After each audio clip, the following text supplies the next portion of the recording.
L'autre jour, j'étais en train de lire, salut à toi, j'espère que je te porte bien. L'autre jour, j'étais en train de lire un passage dans la Bible qui était en train de parler de ne pas participer au péché d'autrui. Et la Bible nous demande fortement de ne vraiment pas participer au péché de qui que ce soit. Et qu'est-ce qu'on a? On a par exemple, je voulais prendre un exemple dans les Actes des Apôtres où on réalise où Paul était quelque part. Il voulait entrer dans un bâtiment et c'était le temple. Et du coup, en voulant entrer dans le temple, et commencer à prêcher, il y a des gars qui l'ont vu. Et c'était qui? C'était les gars qui fabriquaient des statues, des idoles de la déesse d'Éphèse, la déesse que les gars, Diane, que les gars louaient et ils vendaient. C'était leur business. Donc ils créaient des statues et ils avaient fait ça leur business et beaucoup de gens achetaient ça.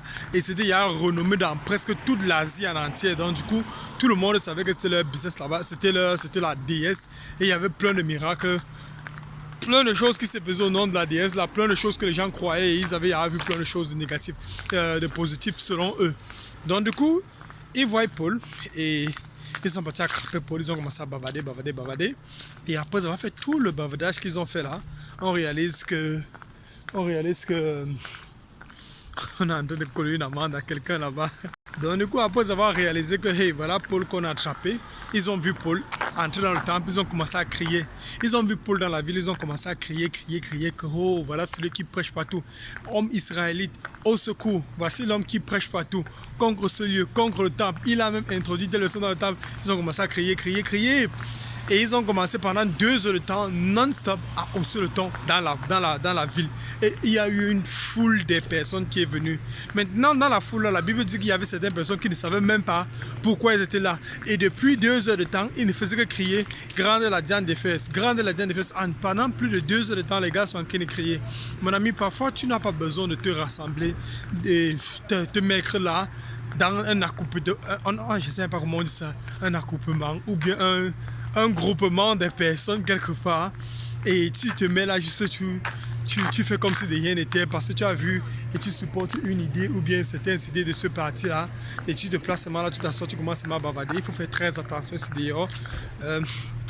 Les gars devaient être accusés même d'avoir créé un désordre dans la ville comme ça là et on devait coller la plainte à plein de personnes là-bas là, mais à la fin de la journée les apôtres n'ont pas fait ça et personne n'a porté plainte et ils sont dispersés. La leçon dans l'histoire c'est que parfois même si tu ne supportes pas même si tu ne supportes pas tous les points que la personne a dans sa doctrine ou bien que quelqu'un est en train de faire ou bien qu'il y a un groupe de personnes réunies quelque part en train de faire un certain nombre de choses. Même si tu n'es pas d'accord avec, même si tu es d'accord avec, parfois ça ne vaut même pas la peine de se mélanger avec un groupe de personnes qui sont placées là avec un certain intérêt et dont toi tu es perdu dans le groupe. Parce que le plus tu te places là, ça augmente la population et une autre personne se place là, ça fait 2 personnes, 3 personnes, 10 personnes qui sont là et ils ne connaissent même pas de quoi est-ce qu'il s'agit.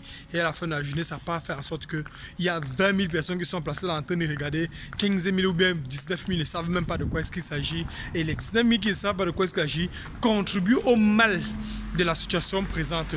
Donc du coup, fuyez toujours l'accouplement des endroits. Et en plus, il y a un autre danger dans une bouteille perdue, un couteau perdu, une balle perdue peut te récupérer quelque part là-bas là, et à la fin de la journée, tu te retrouves victime de certaines choses. Donc les amis, c'était le message que j'avais envie de passer aujourd'hui. Les gars ont contribué à propager un message négatif et à la fin de la journée, les apôtres ont dû écoper une bastonnade à cause de ça. Donc, faites très attention. Et quand c'est comme ça fait même comme si la religion de ces personnes-là grandissait, alors que cette religion ne grandit vraiment pas.